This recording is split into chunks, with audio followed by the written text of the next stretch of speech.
অনেক শত হাজার রক্তের বিনিময়ে প্রাণের বিনিময়ে এই নির্বাচন পরে একটা চমৎকার একটা উৎসব মুখর এবং অত্যন্ত স্বচ্ছ একটা নির্বাচন। নিঃসন্দেহে আমি ব্যক্তিগতভাবে আমার অভিজ্ঞতা দীর্ঘদিনের আমি ডেফিনেটলি খুব এই ট্রেন যদি আমরা চালাতে পারি, এই ধারাবাহিকতা আমরা রাখতে পারি, তাহলে গণতন্ত্রের ধারাবাহিকতা। সবচেয়ে বড় চ্যালেঞ্জ হচ্ছে অর্থনীতিকে সচল করা, ন্যায় বিচার প্রতিষ্ঠা করা,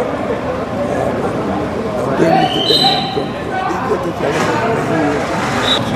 আওয়ামী লীগের ব্যাপারে তো পরিষ্কার যেটা আপনার সিদ্ধান্ত ইতিমধ্যে নিয়েছে নির্বাচন কমিশন, তাদের সিদ্ধ করেছে। পরবর্তীকালে বিভিন্ন রাজনৈতিক প্রেক্ষাপট থেকে উঠে আসবে পরবর্তী সিদ্ধান্ত।